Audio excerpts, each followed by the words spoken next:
spoke today, and we can have some questions after that. I spoke about how how we can have sensitivity without going into sentimentality. So sentimentality means that sentiment becomes the primary sole factor for deciding what is to be done, what is not to be done. If something feels bad, then we will never do it. Something makes people feel bad, we will never do it. That's like a surgeon who says, oh, the patient will feel pain, so I will not operate the surgeon. No. Sometimes we have to tell. A part of spiritual education is to tell what is right and wrong. But surgery is never the first line of treatment. Surgery is never done without consent. Surgery is done usually with anesthesia, and surgery is followed by pain medication. So similarly, for us, we can't assume that we are surgeons and others are patients. We have to see whether others are accepting us as authority, whether we have tried other ways of telling, and whether we have created, anesthesia would mean we have created a warm relationship through positive interactions, within which context they can take this criticism also. And anesthesia and pain medication refer to the overall atmosphere of the relationship. And if we do this, then strong words can help people move forwards. But otherwise, many people are put off. People leave religious paths not because they disagree with the philosophy. It is one of the main reasons is because they just can't. They find the behavior of the other religious practitioners as alienating. So when that happens, there can be reasons why people behave in that way, but still the end result is that people go away. So sometimes there is right and wrong, but sometimes there is right beyond right. That means rather than just focusing on what is the right, what is the category of right and wrong, but look at what will have the right effect. And sometimes just letting go of something. Yeah, I am right and that person is wrong, but in this issue, it's not a big issue. So like Pruta Maharaj just let go of his ambition to do 100 sacrifices, and that pleased Vishnu. Or sometimes just letting go so that there is bigger harmony, the bigger sense maintained, that may be a part of being responsible and sensitive. This person feels very strongly about this, okay, let it go on. So now our love for Krishna should be able to raise us above the need to prove ourselves right in every argument. I am right and you are wrong. No, it's okay. I don't have to prove that I am right. So that's what our love for Krishna should be. That's what Pruta Maharaj's love for Krishna was. And then I talked about when we are interacting with others, sometimes we just treat others in a functional way. They are just tools to get things done. But they are also human beings and they are doing things voluntarily. Then we can take criticism if there is no alternative. If say a job is at stake, if we trust that other person, or if the criticism makes sense to our intelligence. Now, for most people in spiritual life, they don't see spiritual life as indispensable. As of course it is in the ultimate sense, but they don't see it like that. And if we have not created either the relationship where they feel we are their well-wishers, or if we have not rationally explained why we are doing what we are doing, then they will take offense. So rationally explaining means that there is the person, there is the behavior, and there is the standard. So rather than labeling the person, you are irresponsible, we can say that this is the standard, and we tell it in advance, and then point out to the behavior that it is not matching the standard. So sometimes, seeing and communicating in the mode of goodness means that we don't equate people with their behavior, but rather we separate the behavior from the person, and what we say is that, okay, that both of us are partners in overcoming their behavior. And as an example of that partners, I talked about this writing. The boys who criticized each other became disheartened and nobody wrote. Nobody became a good writer. The girls who appreciated each other all went on to become good writers. So we all need encouragement because the world is a discouraging place. And if in devotee circles we get criticism and negative feedback and that discourages us, then we will just be too demoralized.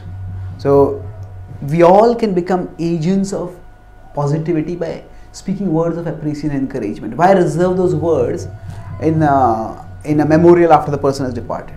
Let's speak them now and increase the positivity in our devotional circles. Thank you very much. Hare Krishna. Hare Krishna.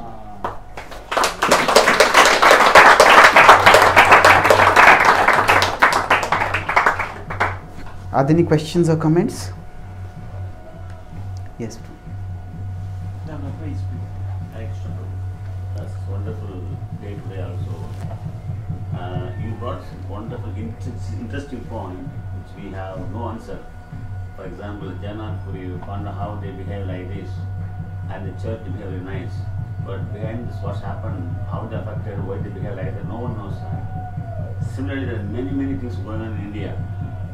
This one of the Christian priests, he declared, I don't know if you read the message, that it's all the Catholics, they should fast to change Modi government.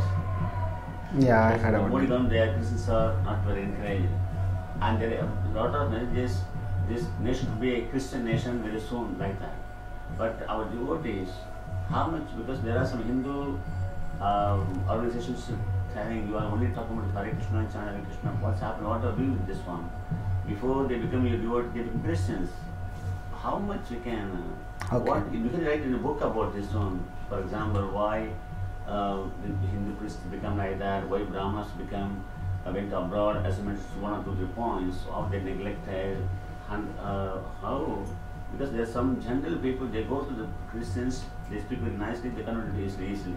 But when we say Hare Krishna, that is, before that we make them devoted, they become Christian, they become Muslims.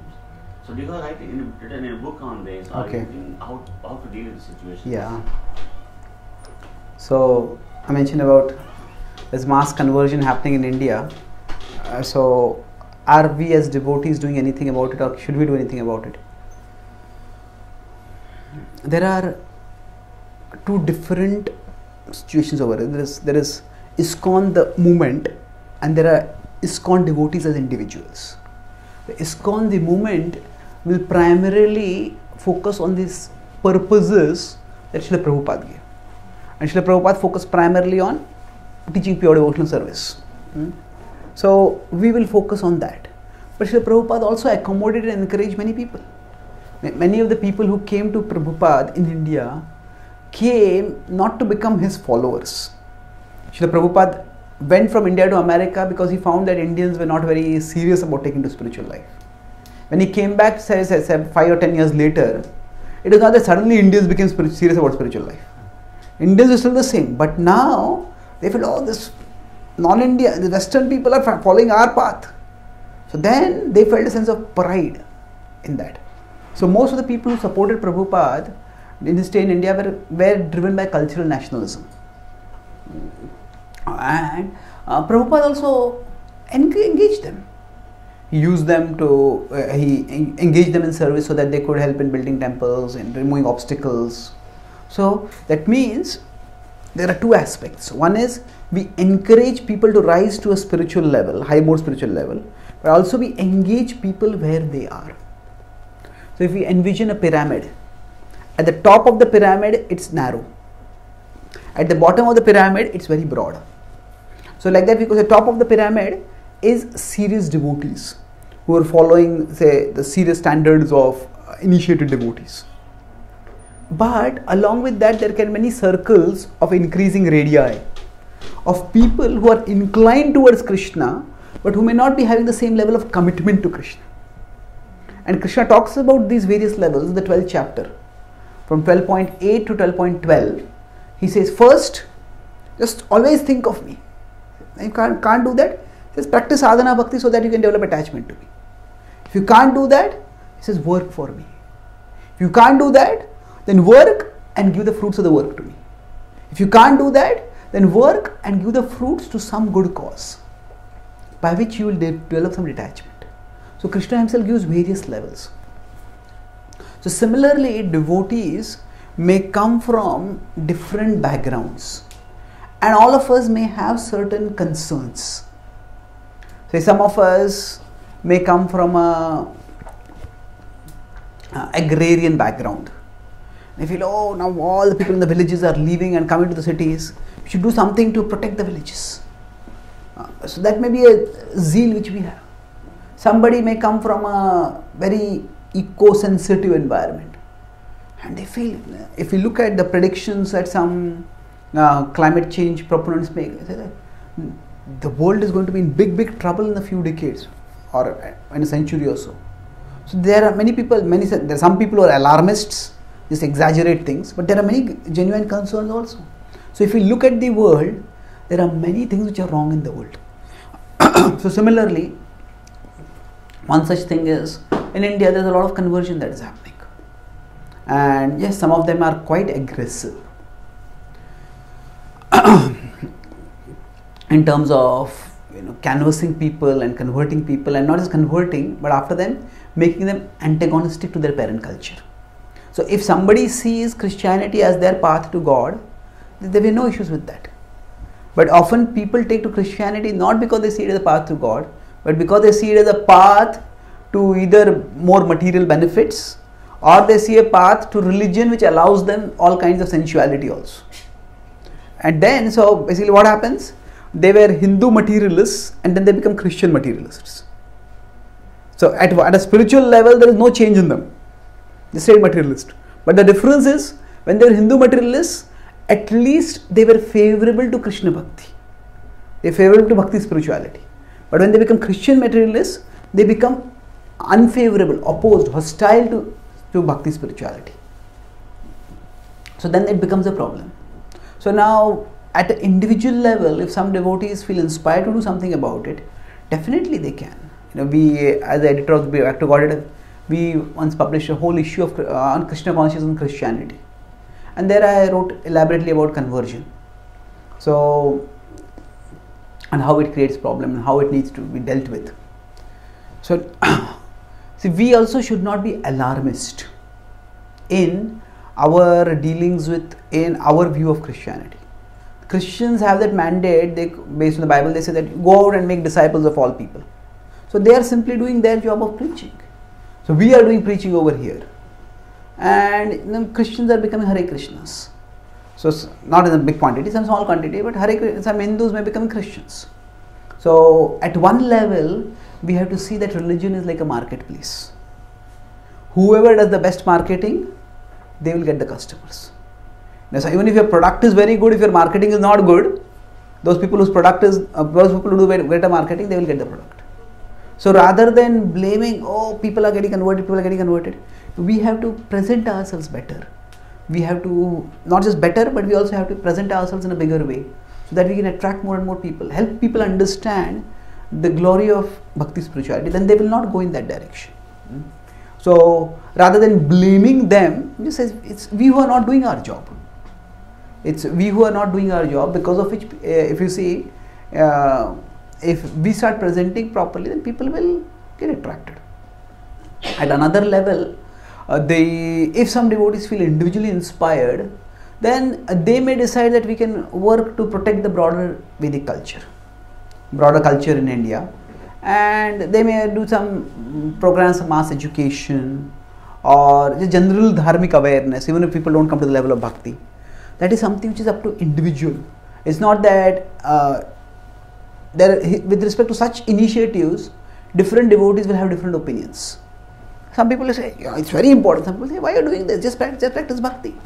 Now, it's not wrong for devotees to have individual passions, and it's not wrong for devotees to focus on bhakti alone. So we have to find out, after we've been practicing bhakti for a few years, we have to find out how best we can serve Krishna. What is it that drives us the most? And I said, we should not be alarmist. Alarmist means that it's not that the Christians may have a covert agenda to say that we want to make it a Christian nation, but the way they portray it is we are a minority religion and Hindus are becoming aggressive and they are persecuting us. How much truth it is, so that we don't know about that. But here we are the minority religion in the Western world, and in many places actually Christians have helped us. When there was the brainwashing cases against us in America, it is many Christian scholars came and testified that Hare Krishna is a bona fide religion. Of course, it was not that they loved Hare Krishnas, Just they thought that today these people can be called as brainwashing. Tomorrow we will be called as brainwashing. So they saw it as a threat to religious freedom. But they helped us, and it was their testimony that helped us a lot. So in every religion, there are people in goodness, there are people in passion, there are people in ignorance. So even among Christians who are preaching and converting, there are some people in passion and ignorance who use very aggressive and appalling means to try to convert. And there are Christians who are in goodness, and they may present things rationally, intelligently, and attract people. So we can't identify a group of people with the lowest denominator in that people. So you have to see that they are also in various modes, and some people may be doing certain things which are wrong. So they feel threatened, and they may feel threatened, and that perception may be true or not true. But in a sense, because we are the majority religion over there in India, so it is for us to recognize that in general in today's world, the underdog is favored. So if Hare Krishnas in England or America claim, oh, our religious rights are being threatened, then we will be supported. So in today's world, the underdogs will be supported. So they feel like we are such a small religion and these are so big. So the public propaganda is going to be in a particular way. So we have to decide whether we want to get involved in it. So there are two broad options. In general, now I talked about this for a particular reason. My context was that how people perceive things. But it's if you are going to get involved in that, then do something tangible while within the perimeters of devotion, broad perimeters of devotion. But if you are not going to do anything about that, then talking about it and thinking about it, that will simply agitate the mind. If I keep reading news about, hey, this environmental prophecy, this has gone wrong, this is a problem, this is a problem, this is a problem, just end up depressed. So similarly, if this is wrong, this is wrong, this is wrong, if we can do something, then decide, even though some small thing we do it. If we don't do anything and keep reading about it, hearing about it, that will simply agitate us and frustrate us. So in general, with respect to problems, any problematic situation we have to face, but can I do something about it? Then let me do it. If I can't do anything about it, then let me not waste my emotional energy on it. Because I will simply drain myself, I will drain others by that. So it's in the mode of ignorance actually to just feel sorry for oneself. Feel agitated, oh, the world is such a bad place, they are so bad, and we are so much victimized. So people, in the mode of ignorance, what happens is we focus on all the things that are not in our control and simply increase our sense of helplessness. So people have often in mode of ignorance. Tomorrow I'll talk about 3 modes and how they affect our capacity to be sensitive. But what happens in the mode of ignorance is that people come together and oh, that person is so bad. Yeah, that person is so bad. People come together and they all demonize some other and they have a pity party. Oh, we are so in such a terrible situation, that person is so bad, and nothing is helped by that. So if we can do something, do it. If we can't do it, then better not think or talk about it. We understand that Krishna is in control and ultimately Krishna has a plan. We do our small part here in Krishna's plan, and Krishna will do his bigger plan through other people. Okay.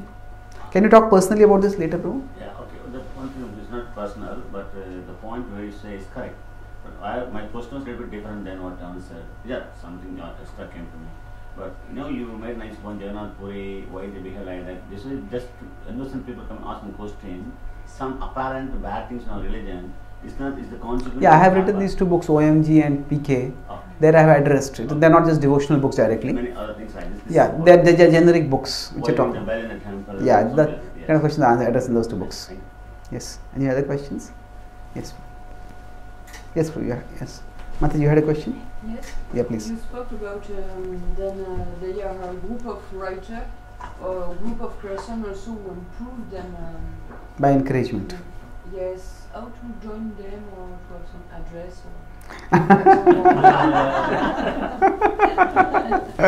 I think we have an online forum called Bhakti Writers. There are many devotees. There are a few devotees who are there. If you just search Google for Bhakti Writers, there are devotees who are writing. Okay. Hare Krishna. Yes, Prabhu. How can I position? When we come to ISKCON, it's mantras, have a good time, eat prashadam, but then you get deeper into the philosophy and then you start learning things like Vaishnava Aparad. Now when you have bonders, not from ISKCON, but in other temples, and they're asking for charity, I'll give you a perfect example. Every time I go India with my wife, Hindu background, we go to a temple, she will keep me back because she knows how to deal with them, because they will recognize me from far, he's a foreigner, let's make some money. But they're worship, they're right next to the deities and they're asking money. Are they not concerned about aparad, or are they just so, and they're looked after by the trusts. So some of these Hindu temples have trusts where they get an income out of it, but yet you see greed, and I'm worried if I make a mistake as a Vaishnava Aparad, all that hard work that I've been slowly building up gets burnt. But when you have people in a position of authority and they don't have it, maybe you might be covering in the modes tomorrow, but it was just something that okay, yeah. So we see often, in general, many many priests in temples which are also run by trusts who give them salaries. They also are very overzealous in asking for donations. So are they not concerned that if they behave like this in front of God, in front of the deities, they are committing an offense? In general, it is very difficult for us to know why people act the way they do. So that's first thing. When we come to any place, we have to have that attitude that whoever inspires me, whatever inspires me, I accept that and move on. The world is a very big place, and there are so many things happening in the world that for us to even possibly understand why somebody is doing like that, it's very difficult. Even in devotee circles, sometimes devotees may behave in inappropriate ways. So if that's an important devotee with whom we have to interact, then we can try to find out a little bit. But otherwise, we focus on our purpose. The world, we could say, like a hospital. We are all patients, and we have got a treatment now, which we are taking, and we are getting healed by it. The others, sometimes in the hospital, there may be doctors who may be behaving irresponsibly. But then what do? We avoid those doctors and go to a doctor who is responsible. So we have to be, in that sense, purposeful. Vyavasayatmika buddhi eke kurunandana. We focus on how we can get inspiration and we can move forwards in our spiritual life. That's one thing. Second thing is that in general, there are 3 levels. I talk is Kanishta, Madhyama and Uttama. So many people, even if they may priests in temples, they themselves may not have got the systematic philosophical education, because they just learn the rituals, to do those rituals, and you move on in life. So there are many people for whom religion is simply a business, and there are sometimes some priests who come to do some marriage ceremony and something like that. They recite some mantras, take the money and leave. So for them, there may be some religious activities, but that sense of sanctity is not there. It's just a profession for them. So then they just act like business people. They act very money-minded over there. So we have to see that again there are people in the 3 modes, and some people in passion and ignorance may just do terrible things. What can you do about it? So are they not aware? I would say that sometimes the immediate motives become so dominant that ultimate things just get relegated to the background. If you think, I want to get some money, that becomes so dominant that people just forget, and people rationalize it. There's a lot that goes on in the name of religion which is actually religion. I was at a Ganesh festival. Now, Ganesh is one of the prominent devatas in the Vedic tradition, and there they had invited me to speak on dharma. So and I went to the Ganesh, they had big deities of Ganesh for the worshipped, and right in that pandal there was loud Bollywood songs going on. So I asked them, this is Ganesh puja, then can I have some bhajans about Ganesh? So they replied, actually Ganesh is Bhaktavatsal. He loves his devotees, and therefore he loves whatever his devotees love. So now this is the spectacular rationalization, outrageous rationalization. Yes, the Lord loves his devotees, but that means whatever we do, we are loved. Not whatever we do is loved. Whatever we do, we are still loved by Krishna. Krishna doesn't reject us. The Lord doesn't reject us. But it is not that whatever we do is loved. So somehow people just they just pander to their lower impulses in the form of religious worship also. So that's why religion is also a big khichdi. And something the khichdi are good, some things are bad. So we just focus on what is good and move on. Understand that there are people in various modes who are there in the religious circles also, and they may act according to their modes. Okay. Hare Krishna. Yes, Prabhu. Prabhuji, you explained the behavior standard and a person, and you said that one should try and isolate the behavior and then address the behavior by encouragement and appreciation. So oftentimes we come across too many people in our day-to-day lives. We may be in positions where we have to constantly deal with a lot of people. And the flow of things and by the general nature of how we are educated and trained, we have a critical mindset so that we have a discriminatory mind and we can get the maximum out of whatever we are doing. Yeah. Because that is how the world is made, and that is how you progress. So because of that, your mind is very specific and very sharp at times, and therefore we tend to not see what can be appreciated, or rather we don't find it any important to appreciate. And then that also happens in personal dealings and in other dealings which are not personal dealings as well. So how do you address this? How do you there is no time for pause.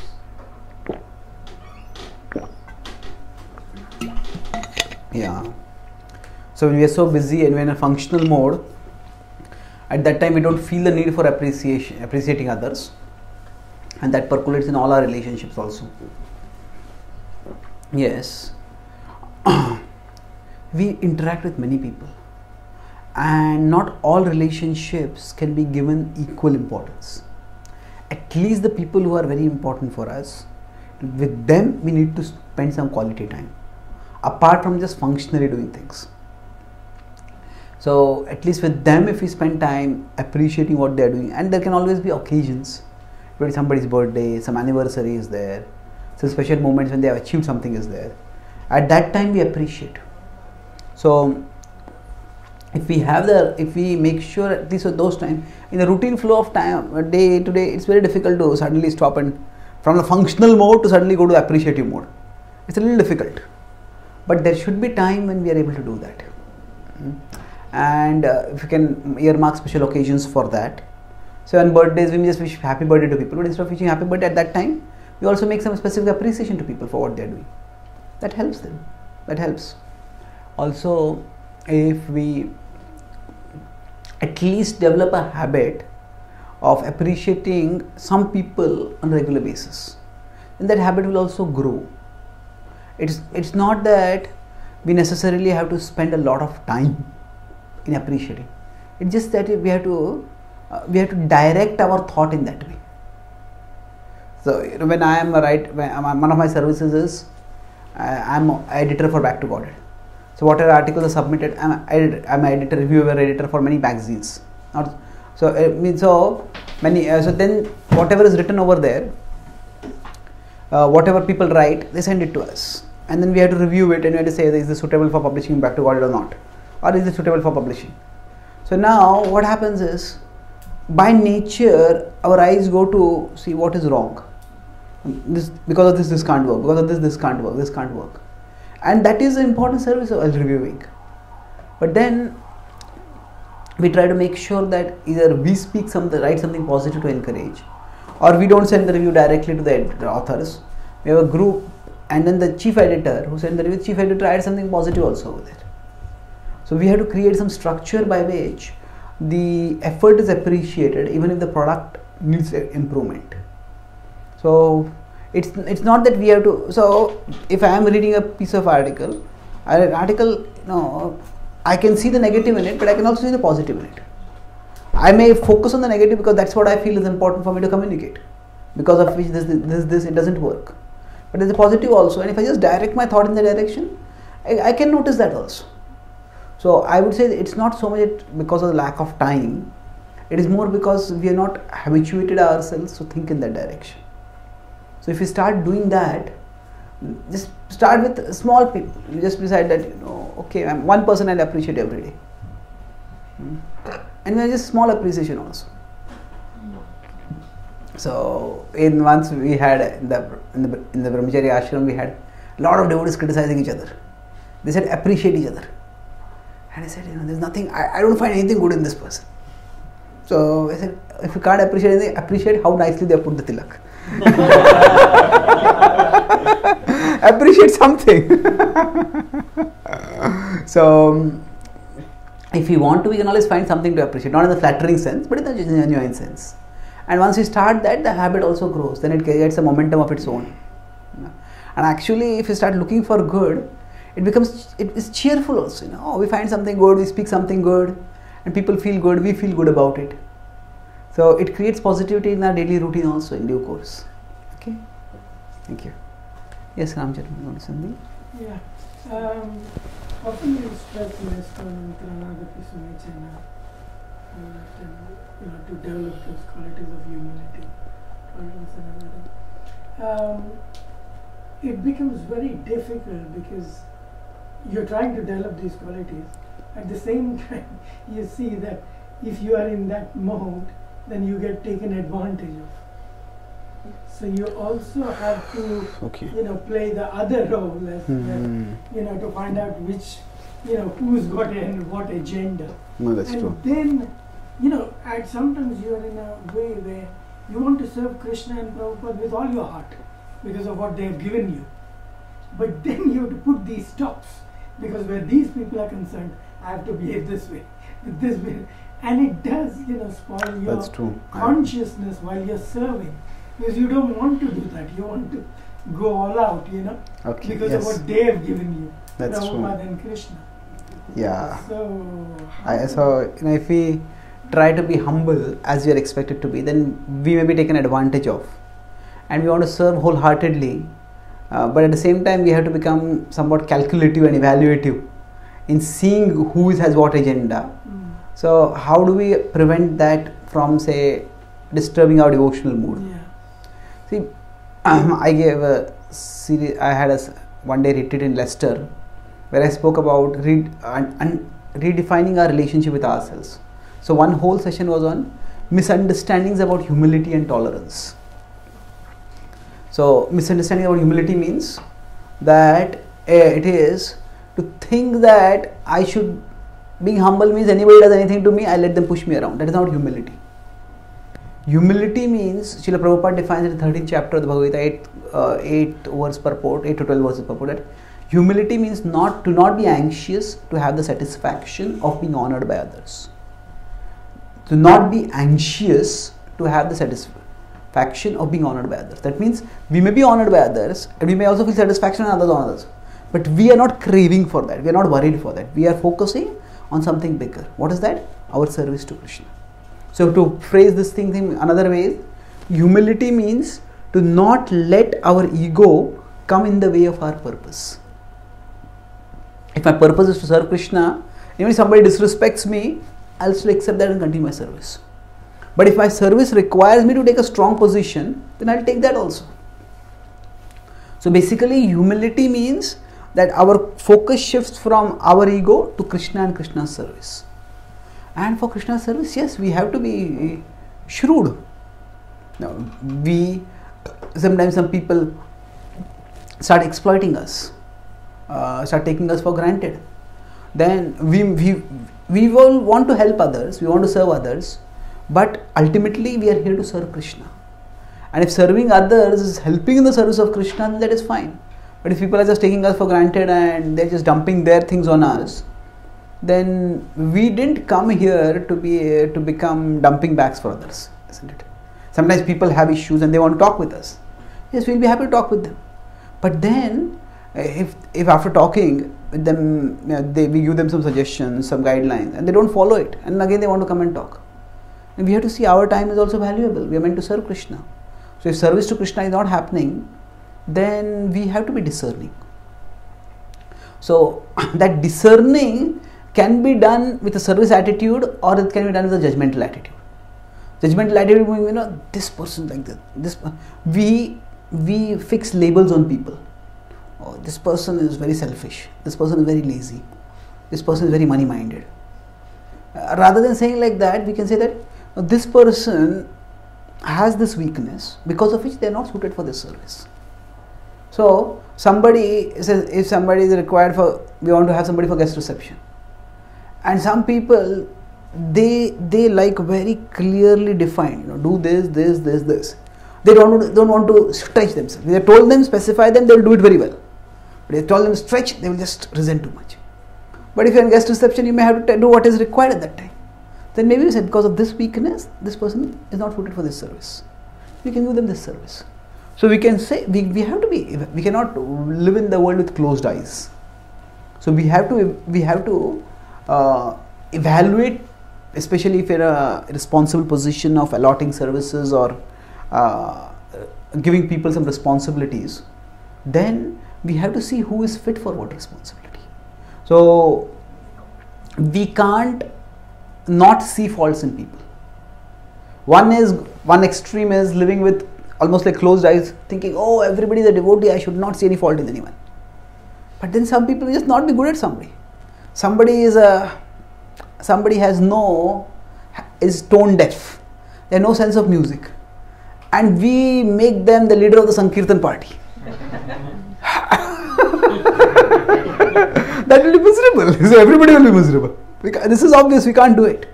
So one is, in the name that they are devotees, we don't see any fault in anyone.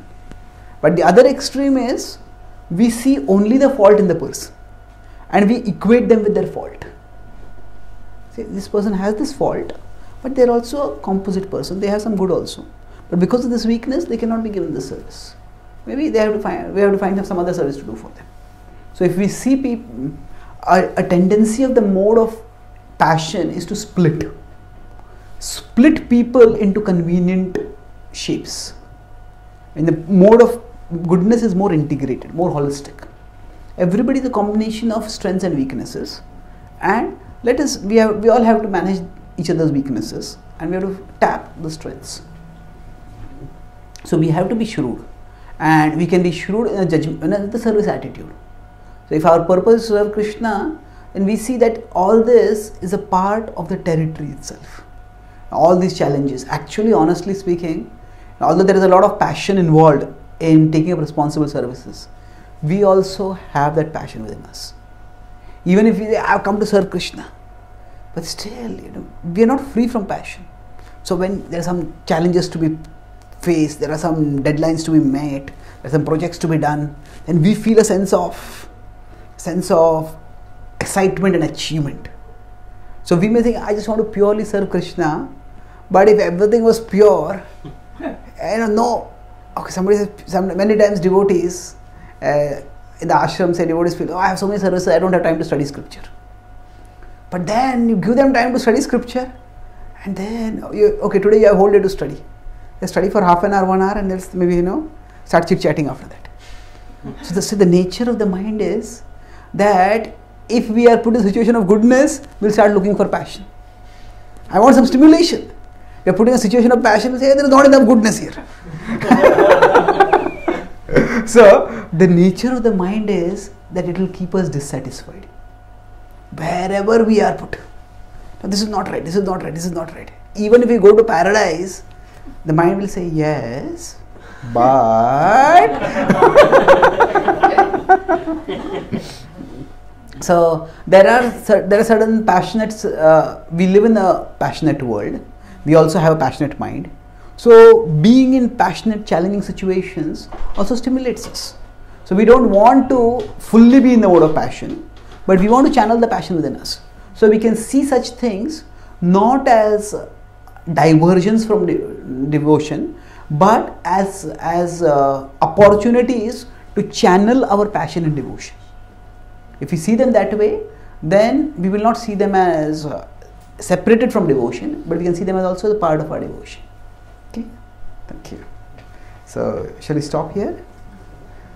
Okay. One last question and we'll stop. Yeah. Okay. What you mentioned about criticism, that how should one not criticize, actually, basically. We should not criticize, but on a personal level, how should one take criticism? Because I see that criticism, when somebody criticizes, it also has an opportunity that I can see my fault. Yeah. Which for oneself is very difficult. Okay. How should we as Okay. a person take criticism? So how should we take criticism? Yeah, actually this is going to be a major part of tomorrow's seminar. And we talk about how we should be sensitive. That was the topic today, and yesterday and today. But tomorrow we're going to talk about how do we deal with insensitive people. Some people are just not sensitive. I may be sensitive, but they are not. What do I do? So I'll talk about this elaborately tomorrow. But I'll make 2 points right now. First is that a criticism can be constructive. It can tell us what are our faults, and we can improve from that. But again, we have to see whether that criticism, what effect does it have on us. If it just agitates us so much, if it disheartens us so much, then we need others who will encourage us. Just like, say, when I write articles, I've been writing for 20-25 years now, 15-20 years. But when I write articles, I have a group of friends, I have some senior devotees who review those articles. And I look forward to their feedback. And sometimes they appreciate something, they say this doesn't work, this is wrong. So now I have a relationship with them, and I appreciate that they're giving me inputs which I can improve my writing. So I value very much that feedback also, constructive feedback.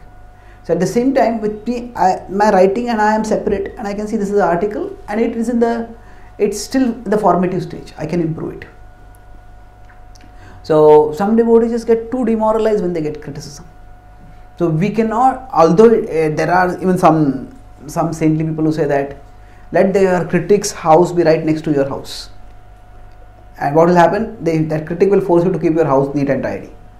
Otherwise they will criticize you. So that's also one way of looking at it, that people who criticize us, they actually help us improve. But as I said, to improve, we don't just need to know what is the right thing to do, or to be even reminded what is the right thing to do. We also need to be encouraged to do that. So we need at least some people who will encourage us, otherwise we'll get too demoralized. And if we see that what they are saying is valid, so when somebody criticizes, at that time I decide, okay, I will not respond right now. Let me just understand what they are saying. Our tendency is that somebody criticizes, how can you do like this? You're not right. But then they will also close down. Okay, right now you just speak what you want to speak, let me understand it. And maybe sometimes at that time we don't respond, then we think about it, and then maybe meet again, and then we respond at that time. So when we hear to understand, not here to respond. Sometimes you are speaking something, and even before you have completed a sentence, the other person is ready to speak. So they have already heard half part of the sentence, and they decide what going to respond. They have not even heard the full sentence. So in that case it becomes a problem. Just hear patiently and then plan how to respond either later, at the end, or some other time. And there can be some times which criticism can be just destructive. That means that person just is out to find faults. This is wrong. If that is the case, then we just keep a distance from them. And if we need, we can clarify to them or clarify to others if required, but otherwise just leave it. So we need definitely to have someone who guides us how to improve. So if they do it in an encouraging, affirmative way, that is the best. And if there are such critics who will tell the good and who will also tell room for improvement, then they are very valuable for us. Okay. So thank you very much. Srila Prabhupada ki Jai. Gaur Bhakta Vrinda ki Jai. Gaur Premanande. Hare Krishna. Hare Krishna. Guys, what I spoke today, and we can have some questions after that. I spoke about how we can have sensitivity without going into sentimentality. So sentimentality means that sentiment becomes that's like a surgeon who says, oh, the patient will